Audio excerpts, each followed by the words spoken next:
예수님께서 이제 하늘로 올라가시는 장면을 보던 제자들은 경의와 경탄에 휩싸여 있었습니다. 그래서 주님의 모습이 구름에 가려서 보이지 않을 때까지 그들이 눈을 뗄 수가 없었습니다. 그때 흰옷 입은 천사가 나타나 말을 합니다. 제자들이 지금 본 그대로, 승천하시는 모습 그대로 다시 예수님께서 이 땅에 오실 거라는 사실을 확인해 주었습니다. 그때 주의 천사가 제자들에게 뭐라고 불렀냐면, 제자들이여, 사도들이여 하지 않고 갈릴리 사람들아 라고 불렀다고 했습니다. 이것은 바로 제자들이 갈릴리 사람이었던 이 정체성을 망각할까봐, 그들이 어떤 사람이었는지, 어떤 삶을 살았는지 그들이 그걸 잊어버리고 있을까봐 바로 제자들이여 갈릴리 하지 않고 갈릴리 사람들아 라고 했다고 말씀을 드렸습니다. 본래 죄와 사망의 노예였던 제자들, 그리고 영적 빈곤과 무지 속에서 방치되었던 그야말로 보잘것없는 사람들에 지나지 않았습니다. 그런데 그런 자들을 친히 예수님께서 찾아가셔서 선택하시고 찾아가셔서 그들을 제자로 부르시고 훈련하시고 또 막중한 지상 명령까지 사명을 주셨습니다. 이처럼 제자들에게 과거를 기억하라고 한 것은 정말 그들이 어떤 자리에 있었는지, 어떤 삶을 살았는지를 가슴에 담고 있어야 한다는 것이었어요. 왜냐하면 오직 겸손한 마음에 의해서만 사도행전의 역사가 쓰여질 수 있기 때문이었습니다. 교만이 뭐라고 그랬죠? 지난주에 우리가 교만은 하나님의 말씀대로 살지 않는 것, 하나님 뜻대로 살지 않는 것, 하나님을 떠난 것, 이것을 성경은 교만이라고 했습니다. 겸손한 자에게만 주님의 말씀이 담깁니다. 아멘. 여러분, 겸손한 자에게만 주님의 말씀이 담깁니다. 겸손하지 않으면 주님의 말씀이 담기지 않는다는 사실을 여러분 기억하셔야 됩니다. 말씀이 들려온다 할지라도 그걸 담아낼 그릇이 없어요. 겸손은 하나님의 말씀을 담고 하나님의 말씀의 인도를 가능하게 합니다. 여러분, 겸손한 삶을 사시길 다시 한번 축복합니다. 이 사실을 만약에 깨우쳐 주지 않는다면 이후에 여러분 아시겠지만 제자들에게 엄청난 능력이 임합니다. 그렇죠? 그런데 이것을 자신들의 힘으로, 자기의 의로, 자기의 자랑거리로 내세우며 하나님을 망각할 것이 뻔한 일이었습니다. 그렇기 때문에 하나님의 사자가, 주의 천사가 갈릴리 사람들아 라고 너희들의 정체성을 다시 생각해라 라는 이야기를 했다고 말씀드렸습니다. 그리고 오늘 본문 12절이 이렇게 시작이 됩니다. 본문 12절을 다시 한번 보실까요?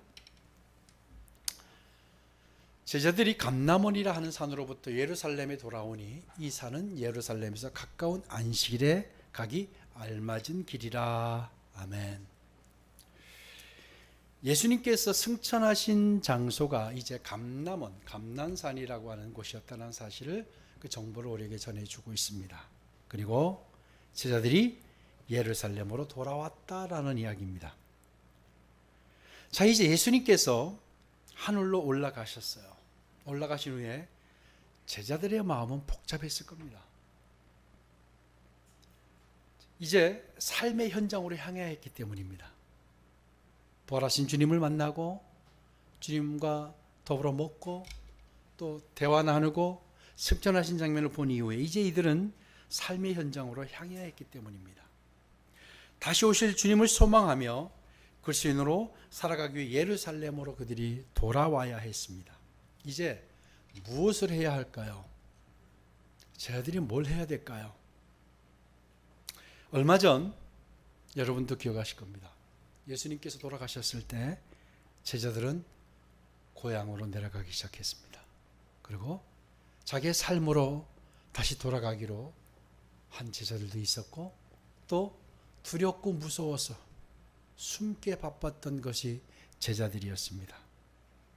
그런데요, 부활하신 주님을 만났어요. 부활하신 주님을 만난 다음에 제자들의 모습이 어떻게 달라졌을까요? 십자가 사건 때와 같은 공포와 두려움, 위협이 동일하진 않을지 몰라도 그러나 여전히 그들 앞에 갈릴리 사람들아라고 그들의 정체성을 다시 한번 일깨워야 할 만큼 상황이 이렇게 녹록지 않았다라는 겁니다.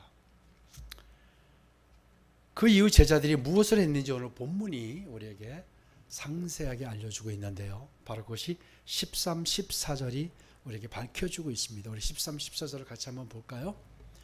들어가 그들이 유하는 다락방으로 올라가니 베드로, 요한, 야고보, 안드레와 빌립, 도마, 바돌로메, 마테와 및 알페오의 아들 야고보, 셀롯인 시몬, 야고보의 아들 유다가 다 거기 있어 여자들과 예수의 어머니 마리아와 예수의 아우들과 더불어 마음을 같이하여 오로지 기도에 힘쓰니라. 아멘. 오늘 이 말씀을 보면요, 제자들이 감람원이라고 하는 감람산에서 내려와서 한 가지 정확한 게 뭐냐면 흩어지지 않았다는 사실이에요. 그전에는 고향으로 숨고 또 자기의 삶으로 돌아가기 바빴는데 제자들이 흩어지지 않아요. 그러면 흩어지지 않고 그들이 구체적으로 무엇을 했을까요? 그들이 했던 것을 구체적인 장면을 제시하는데요. 누가복음 24장을 한번 보겠습니다. 24장 53절을 보니까요, 우리 같이 읽읍시다. 시작. 늘 성전에서 하나님을 찬송하니라. 54절 한 사람 다시요. 52절부터 합시다. 예. 자, 시작. 그들이 그에게 경배하고 큰 기쁨으로 예루살렘에 돌아가 늘 성전에서 하나님을 찬송하니라. 아멘. 자, 이제 제자들이 무엇을 했는지를 정확히 알려주고 있는데요. 52절에 보면 뭐라고 그랬어요? 그들이 52절에 큰 기쁨으로 예루살렘에 돌아왔다라는 거예요. 예수님 승천하신 장면을 본 이후에 큰 기쁨으로 돌아왔어요. 그리고 기쁨으로 돌아와서 그 큰 기쁨으로 하나님을 찬송하였다라는 거예요.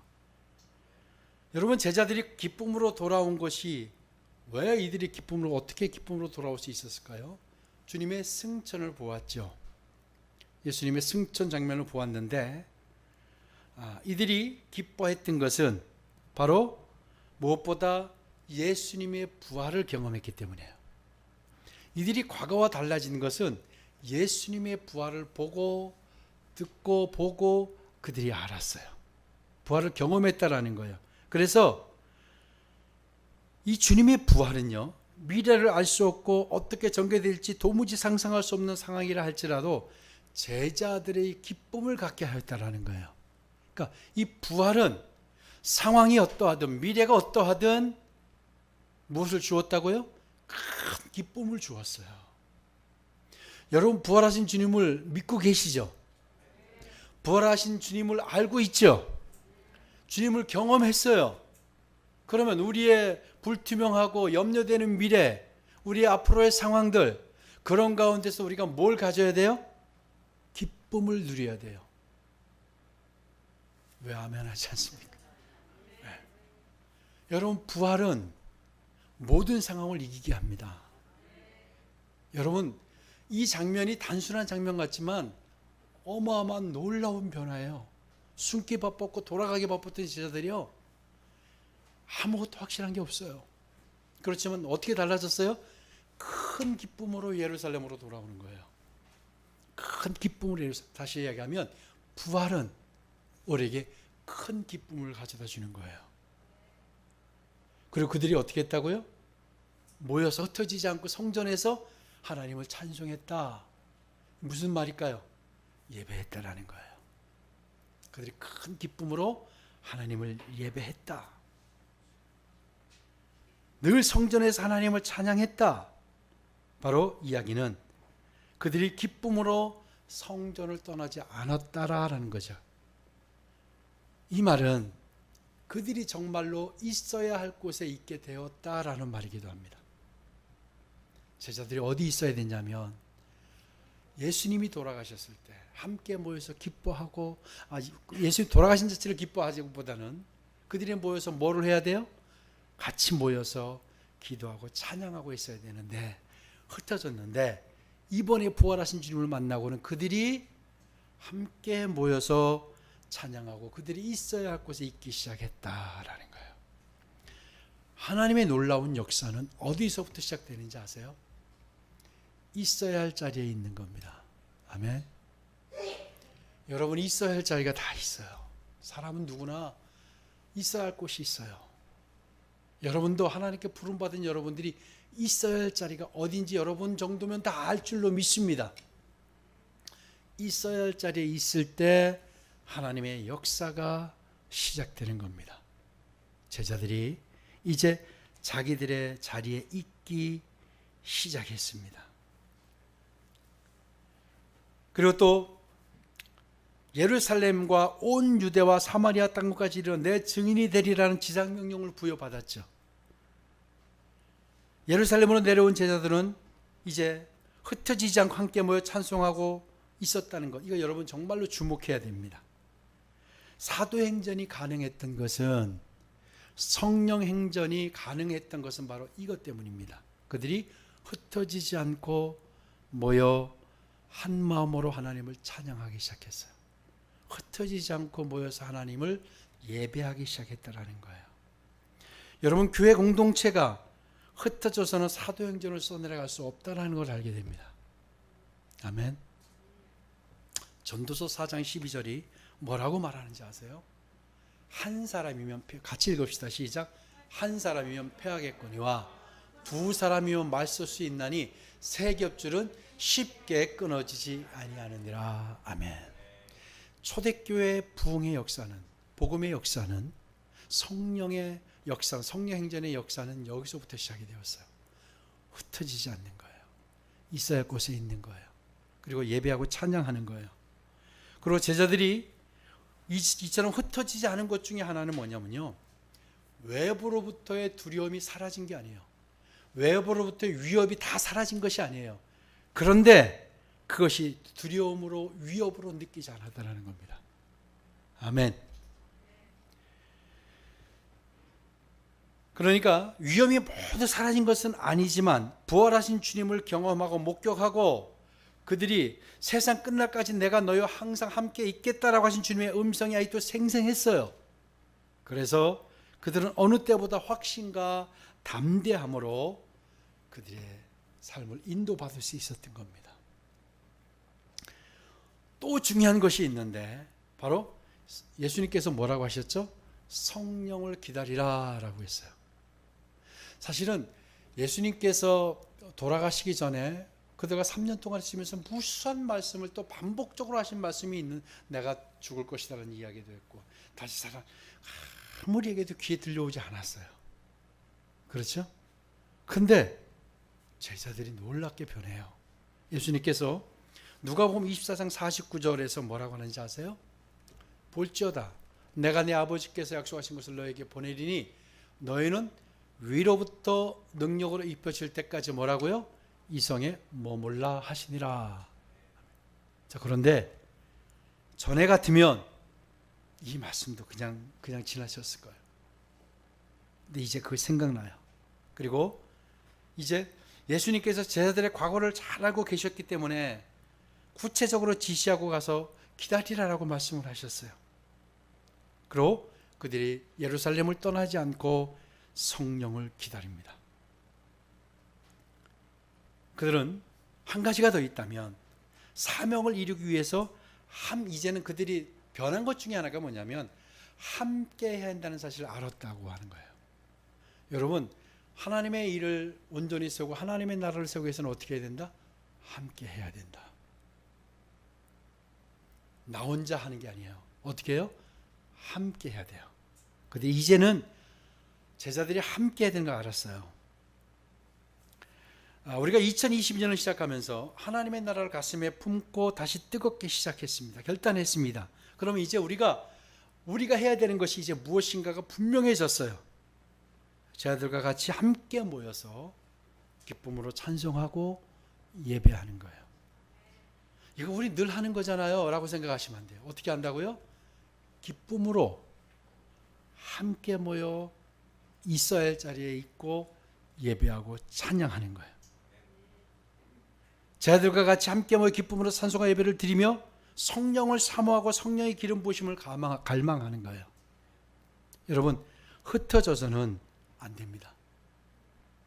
여러분, 예배당으로 빨리 오십시오. 우리가 함께 해야 돼요. 이게 원리예요. 초대교회가 놀라운 붕의 역사가 시작할 수 있던 원인 가운데 하나는 바로 함께 더불어 마음을 같이 했어요. 제자들이 마음을 같이 했다고 성경이 증언하고 있는데요. 14절 다시 한번 보실까요? 본문 14절 우리 같이 읽습니다. 시작. 여자들과 예수의 어머니 마리아와 예수의 아우들과 더불어 마음을 같이하여 오로지 기도에 힘쓰더라. 여러분, 제자들의 이런 모습은 정말 달라진 모습이에요. 왜냐하면 과거에는 제자들이 어떤 모습을 드러냈는지 아세요? 누가 더 높은 자리에 앉을까? 누가 더 사랑을 받을까? 혈안이 돼 있었어요. 누가복음 9장 46절 그리고 마가복음 9장 33절 34절 연이어 한번 보겠습니다. 자, 누가복음 9장 46절 읽읍시다. 시작. 제자 중에서 누가 크냐 하는 변론이 일어나니. 그리고 마가복음 우리 9장을 보겠습니다. 가버나움에 이르러 집에 계실새 제자들에게 물으시되 너희가 길에서 서로 토론한 것이 무엇이냐 하시되 그들이 잠잠하니 이는 길에서 서로 누가 크냐 하고 쟁론하였습니다. 어떻습니까? 그들은 누가 크냐, 누가 더 커야 되느냐, 누가 더 좋은 자리에 앉느냐가 그들의 관심거리였어요. 그런데 어때요? 지금은 더불어 마음을 같이 하기 시작했어요. 누가 크냐라는 말은 내가 크겠다는 얘기예요. 그러면 저 사람과 같이 할 마음이 있다는 거예요? 없다는 거예요? 없다는 거예요. 나 혼자 하겠다라는 거예요. 나 혼자 잘 되겠다라는 거예요. 그런데 저희들이 마음을 같이 하기 시작했어요. 본문에 마음을 같이라는 헬라어 호모디마도는요, 어떤 의미가 있냐? 다 같이 한 마음으로 만장일치로, 이런 의미를 가지고 있어요. 그러니까 제자들이 어떤 마음으로 같이 앉아 하세요? 만장일치의 마음으로. 만장일치의 한 마음이 되었다고. 그러면 어떤 일이든 같은 마음으로 할 준비가 되어 있다는 뜻이에요. 그렇죠? 앞으로 어떤 일이든 한 마음으로 하겠다는 의지예요. 그리고 마음을 같이 하여라는 단어 여러분 이제 기억하실 거예요. 마음을 같이 하라는 단어가 초대교회가 형성되어 가고 성장해가는 원동력이 되었습니다. 아멘. 여러분, 교회 공동체가 성장하고 그리고 교회 공동체가 하나님의 사명을 감당하는데 가장 중요한 포인트 가운데 하나는 뭐냐면 마음을 같이 하는 거예요. 마음을 같이 하는 거. 그래서 사도행전에 이 마음을 같이 하여가 자주 언급되는 단어가 되었습니다. 마음을 같이 하는 겁니다. 여러분, 마음을 같이 한다는 게 무슨 말인지 아시죠? 서로 미워하고 시기하고 서로 끌어내리고 이런 마음이 마음을 같이 하는 게 아니잖아요. 서로 배려하고 섬기고 같은 마음으로 같은 생각으로 한다는 거예요. 그런데 이렇게 한 마음이 된 제자들과 여자들 그리고 예수님의 어머니와 아우들과 더불어 그럼 무엇을 했을까요? 그들이 뭘 했을까요? 좀 더 구체적으로 밝히고 있어요. 바로 14절에 뭐라고 그랬어요? 마지막에 오로지 같이 시작. 오로지 기도에 힘쓰더라. 아멘. 자, 초대교회가 성령의 능력이 임하기 필요한 조건이 뭐냐면 오로지 기도에 힘쓰는 거였어요. 그들이 무엇을 했냐면 가장 먼저 무엇을 했다? 오로지 기도에 힘썼다. 여러분, 오로지 기도에 힘썼다는 단어 중에 힘썼다는 단어 프로스카르테로는요, 어떤 의미를 가지고 있냐면 지속하다, 버티다, 견디다라는 의미가 있어요. 다시 이야기하면 이들이 기도를 어떻게 했냐면 견디고 버티고 멈추지 않고 지속했다는 거예요. 자, 가장 중요한 기도의 원리가 이제 드러납니다. 기도는 어떻게 하는 거예요? 지속하는 거예요. 여러분 기도 많이 하시잖아요. 생각날 때 기도하고 어려울 때 기도하고 내가 기도하고 싶을 때 기도하는 게 기도의 원리가 아니에요. 기도는 어떤 거라고요? 견디고 버티고 지속하는 거예요. 기도를 어떻게 해야 된다? 지속해야 된다. 이게 쉬운 거였으면 이렇게 말했을까요? 우리말에는 힘썼다라는 단어로 그냥 이렇게 번역을 했지만 바로 그들이 버티고 견디고 지속했다라는 거예요. 그러니까 다시 말해서 제자들이 온전히 자신들을 기도에 붙들어 맸다라는 이야기가 됩니다. 자, 기도의 원리는 뭐냐면 온전히 자신을 매야 돼요. 기도 응답 받기 원하시죠? 기도 응답을 원하시죠? 어떻게 하라고요? 온전히 자신을 붙들어 매야 돼요. 그러니까 기도는 견디고 버티고 지속하는 거예요. 이게 기도의 원리예요. 이 말 속에는 어떤 뉘앙스가 있나요? 쉽게 응답이 오지 않아요. 기도만 하면 뭐 도깨비 멍이 같이 내가 기도만 하면 하나님 뚝딱뚝딱 들어주면 얼마나 좋을까요? 그런 거 여러분 원하시잖아요. 사실 기도했는데 탁 들어줘요. 또 탁 잊고 살다가 기도에 탁 들어줘요. 여러분 하나님을 철저하게 오해한 거예요. 기도를 철저하게 오해한 거예요. 기도를 어떻게 했다?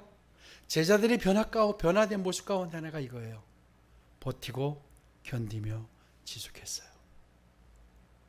갑자기 그들이 예루살렘에 돌아와서 갑자기 막 기도하니까 성령님이 오신 게 아니에요. 버티고 견디고 기도했어요. 여러분 이제 제자들의 기도가 뭔지 아실 겁니다. 그럼 이들이 그 버티고 견디며 기도할 때 자신들의 안위가 더 이상 아니었어요.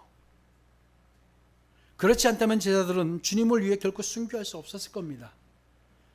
그들은 죽음의 위험마저 두려워하지 않고 주님을 증인으로 생을 마감했던 자들이 제자들이에요. 아시죠? 모두 다 순교를 당했어요. 이제 드디어 겟세마네 동산에서 기도했던 피땀을 흘리며 기도했던 예수님의 기도를 이들은 알았어요. 이제 그들은 졸고 있었던 그들이 이제 그 기도를 시작합니다. 예수님이 돌아가시던 날 겟세마네 동산에 했던 기도를 이 제자들이 하기 시작했다라는 거예요. 이게 바로 힘썼다라는 단어예요. 여러분 이런 기도가 여러분에게 다시 풀어지기를 축복합니다. 기도를 멈추었다면, 기도가 무너져 있었다고 한다면 어떻게 해야 된다? 바로 이런 기도가 시작이 돼야 된다. 기도는 어떻게 하는 것이다? 버티고 견디고 지속하는 거예요. 여러분 이 기도의 원리를 아셔야 돼요. 이 기도를 원리를 모르니까 막 눈물을 흘리며 목이 쉬어가면서 기도했는데 응답이 되지 않으면 실망하는 거예요. 기도의 원리를 모르니까 그러는 거예요. 기도는 견디는 거예요. 견디고 버티고 그리고 또 하나 뭐요? 지속해야 돼요. 이게 바로 기도의 원리입니다. 제가들은 기도가 아니고서는 이제 이 세상에서 사도로 그리스도인으로 살 수 없다는 것을 이제 알게 되었어요. 전에 이들이 기도하던 자들이 아니었어요. 기도하기 시작합니다. 그 결과 그들에게 강림하신 성령님의 이끄심을 받고 세상을 놀라게 하고 세상을 변화시키고 세상을 새롭게 하는 사도행전을 써내려갈 수 있었던 겁니다. 우리는 이 부분의 중요한 사실을 놓치면 안 됩니다. 여러분 초대교회의 놀라운 역사가 무엇 때문이었는지 아세요? 성령의 임재 때문이에요. 아시죠? 초대교회의 놀라운 역사는 성령의 임재입니다. 누구도 이 사실을 부인할 수 없어요. 근데 성령의 임재는 이들이 떠나지 않고 마음을 같이 해서 한 마음으로 견디고 버티고 지속해서 기도했을 때 성령이 불의 혀같이 임했던 겁니다. 아멘. 성령이 임해서 그들이 기도하고 했던 게 아니에요. 이들이 마음을 같이 하고 흩어지지 않고 있어야 할 곳에 있고 마음을 같이 하고 견디고 버티고 지속해서 기도할 때 성령이 불의 혀같이 그들에게 임했던 겁니다. 근데 우리가 이 순서를 잘못 생각하는 사람들이 있어요. 성령 임하면 내가 기도하겠습니다. 성령 능력을 주시면 기도하겠습니다. 아니요. 여러분이 기도할 때 성령의 능력이 임하는 거예요. 사도행전은 성령의 능력이 임해서 놀라운 변화가, 놀라운 일이 일어났지만 바로 성령의 임재는 이들의 이런 전제 조건이 필요했던 겁니다. 우리 삶에 응답이 있기를 원하시면 마찬가지입니다. 우리 교회가 이제 놀라운 부흥을 원하신다면 똑같이 해보는 거예요. 왜요? 답을 제시하셨잖아요. 이 답을 제시할 성경에 이것을 기록한 것은 이거 외에는 없다라는 거예요. 아멘. 이거 외에 다른 방법은 좋은 방법이 아니라는 거예요. 성장을 원하시고 응답을 원하시고 놀라운 성령 행전을 원하신다면 제자들이 예루살렘에 돌아오면서 어떻게 했는지를 우리가 추적하면 돼요. 마음을 같이 하고요. 흩어지지 않고 있어야 할 곳에 있고요. 견디고 버티고 지속해서 기도하기 시작하자 성령이 드디어 그들에게 임하기 시작합니다. 그래서 불의 혀같이 그들이 방언을 하고 서로 알아들을 수 없는 이야기를 하고 그들이 안진뱅이를 일으키고 병자를 고치고 그리고 말씀을 전했다 3,000명, 5,000명이 회개하는 놀라운 역사가 가능하게 되었던 겁니다. 아멘. 우리 올 한해 하나님의 나라를 품고 있어요. 그렇다고 한다면 이제 우리가 뭘 해야 되는지 분명해졌습니다. 바로 똑같이 따라가 보는 거예요. 다시 한번 우리가 따라가 보는 거예요. 우리가 무엇이 빠져 있었는가, 무엇이 잘못되었는가 나를 점검해 보시기 바랍니다. 우리 교회가 같이 점검해 봅시다. 마음을 같이 해서 한 마음으로. 그런데 어떻게 기쁨을 가지고 찬양하고 예배. 여러분 기쁨을 가지고 예배하고 찬양하는 거 실패하시면 안 됩니다. 그거 실패하면 아무것도 못해요. 올 한해 여러분 목숨 걸고 예배를 지키는 거예요. 아멘. 어떤 기쁜 마음으로 찬송하고 예배하는 거 이거 목숨 걸고 지켜보세요. 그리고 어떻게 해요? 마음을 같이 하는 거예요. 같이 해서 뭘 했다고요? 오로지 기도에 힘썼다. 그랬을 때 성령이 임했던 겁니다. 여러분 오늘 보니까 15절에 보니까 120명의 성도가 120명의 사람이 한 곳에 모여서 오로지 기도에 뜨거운 마음으로 기도했던 그 장면을 여러분 한번 상상해 보시기 바랍니다. 그 역사가 초대교회를 가능하게 했고요. 세계를 변화시키기 시작했던 겁니다. 우리가 여기서 하나라도 빠지면 안 돼요. 그 원리를 우리가 다 더듬어 추적해 가야 돼요. 이제 우리가 있어야 할 곳에 있게 되길 축복합니다. 여러분의 자리 여러분 이탈하지 마시고 그것이 놀라운 변화의 시작입니다. 그들이 했듯이 이제 우리가 2022년에 무엇을 해야 하는지 하나님이 무엇을 하시려는지 분명해졌습니다. 하나님이 2022년을 시작하면서 사도행전을 다시 시작하게 하시고 그 역사의 현장을 다시 더듬게 하셨어요. 이것은 하나님이 무엇을 하시겠다라는 거예요. 놀라운 부흥을 우리에게 놀라운 일들을 하나님께 시행하시겠다는 겁니다. 아멘. 그러면 그대로 우리가 해봅시다. 하나님의 나라를 가슴에 품고 내가 누구였는지를 정체성을 생각하고 그리고 겸손히 기쁘게 예배하며 한 마음으로 오로지 기도에 힘쓰는 것 이것이 성령 행전을 다시 쓰고 사도 행전을 다시 쓰는 비결입니다. 여러분 각자에게 주님께서 2022년에 무엇을 먼저 해야 하는지를 이제 분명하게 말씀해 가고 계십니다. 여러분 1월 달에 주신 말씀 하나도 빼놓지 마시길 주님으로 축복합니다. 이것이 올 11월 달을 사는 힘이라고 생각합니다. 여러분의 남은 인생을 사는 힘이라고 생각합니다. 그래서 이제 우리가 사도행전을 다시 씁시다. 마음을 같이 하고 여러분 오로지 올해는 뭘 하자? 오로지 뭐 하자? 기도에 힘쓰자. 자 같이 합시다. 오로지 기도에 힘쓰자. 해보는 거예요. 똑같이 해보는 거예요. 그렇게 해서 안 되면 우리 내년에 하지 맙시다. 해보는 거예요. 초대교회 사도행전 제자들이 했던 대로 해보는 거예요. 그럼 뭔가 일어날 거 아니에요. 두 가지가 일어나요. 되든가 안 되든가. 그렇죠? 분명하게 우리가 깨닫게 될 겁니다. 그래서 저도 기도했지만 하나님께서 1월 달에 어떤 말씀을 주실까 저도 많이 기도했고 기도했습니다. 여러분 이제 하나님이 올해 뭘 하실지 분명해졌습니다. 오미크론이 문제가 아닙니다. 아마 초대교회 상황 같은 상황들인 것 같아요. 힘들어요. 어려워요. 뭘 하나 하기도 힘들어요. 그런데 하나님은 위대한 일을 다시 또 하시겠다라는 거예요. 그것이 여러분을 통해서 하시겠다라는 거예요. 그래서 계속해서 사도행전 1장을 통해서 우리에게 끊임없이 계속해서 팁을 주고 계시는 겁니다. 오늘 우리가 팁을 얻은 거예요. 팁 얻으면 기분이 좋잖아요. 그렇죠, 안주 집사님? 하나님이 팁을 주신 거예요. 이 팁을 가지고 올해를 살아내는 겁니다. 아멘. 자, 우리 오로지 힘써 기도하는 한 해 되시길 주의 이름으로 축복합니다. 예, 기도하겠습니다.